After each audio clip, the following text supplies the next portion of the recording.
So this is how I listened to music in the 60s. And I started listening to music right from the beginning of the Beatles on. So I had a little record player and it looked just similar to this right here. It's one of those little boxes where you had a built-in speaker somewhere in it. And sooner or later you had to put pennies or 2 pennies or whatever to make the thing track properly. Mainly probably because you wore out the record so much that it just was grinding out the grooves.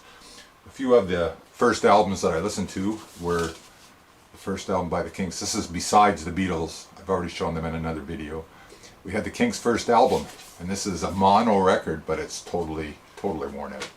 And it's on Pi label, and it was released in Canada by Allied Record Corporation. So unfortunately this album is totally worn out. And I couldn't afford a lot of albums at that time, so I had to buy best ofs in a lot of cases. And this is the best of the Kinks. And this is also a mono record, and it's also on the Pi label, Canadian issue. So a few other ones that I wore out was the first 3 Birds albums. We have, which one do we have here? We have Fifth Dimension. I'm putting them out of order. We have Turn, Turn, Turn, which is in plastic. Turn, Turn, Turn, and I totally wore these records out. These are all reissues, and some of them, I kept the original cover. Why not? I'm not too worried about what record's in there as long as it plays. So one of the main, another main source of seeing music or hearing music was the Ed Sullivan Show, of course, and all the Beatles performances are on here. And there was also some films. There was the Tammy Show, which has the Beach Boys, the Rolling Stones, Marvin Gaye, Chuck Berry, and a host of other, Billy J and the Dakotas, oh my goodness, and the Supremes. So this was another source of seeing things, and here's a little video, has different videos from TV shows and stuff. It has tons of stuff. The Who, it's got The Crazy World of Arthur Brown, and Manfred Mann, the Hollies, and there's a whole bunch of songs on here of early videos that were probably from TV shows and whatnot.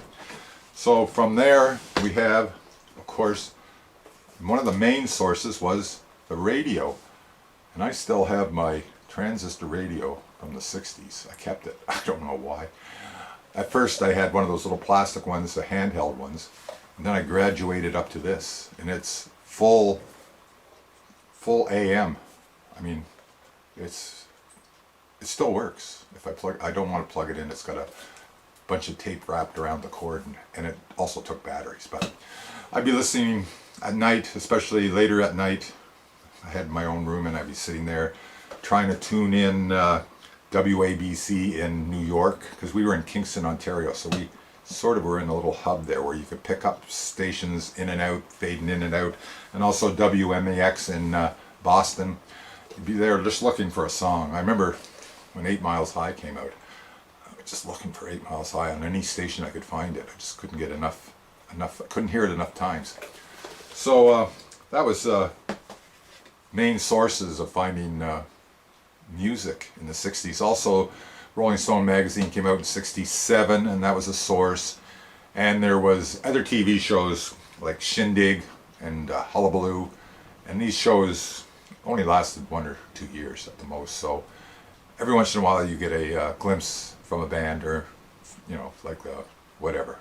Paul Revere and the Raiders was on Where the Action Is. That's right.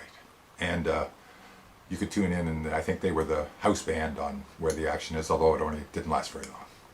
And also we had Hit Parader magazine, and Circus, which came out sometime in the mid-60s. And you would have to look and see what was new by, well, listening to the radio mainly, but through the magazines, and you would see groups that you knew basically on Ed Sullivan. So that's my little blurb on how I listened to music in the 60s. Also, my father made a stereo, and it was all tubes, of course, He was an electronic wizard, and he had a hi-fi made, big wooden cabinet, turntable was in the middle, had a separate speaker off to the other side, and when my parents were out, I would blast that thing, and that thing was wicked. Wow, it had the best sound ever. But all I had was my little box, and eventually I had a turntable with a speaker on it, and it had a separate speaker that you could take apart on the thing, and it would come out, so you'd have stereo. Oh, this was near the end of the 60s, so wore out a lot of records on those players and had to rebuy them for the first time. And then of course I sold a lot of them and I had to rebuy them on CD and blah blah. Now I'm rebuying some of them back on vinyl, and just it goes around and around and around and around. So long. Oh, is that still taping? Yeah, still recording. Shit.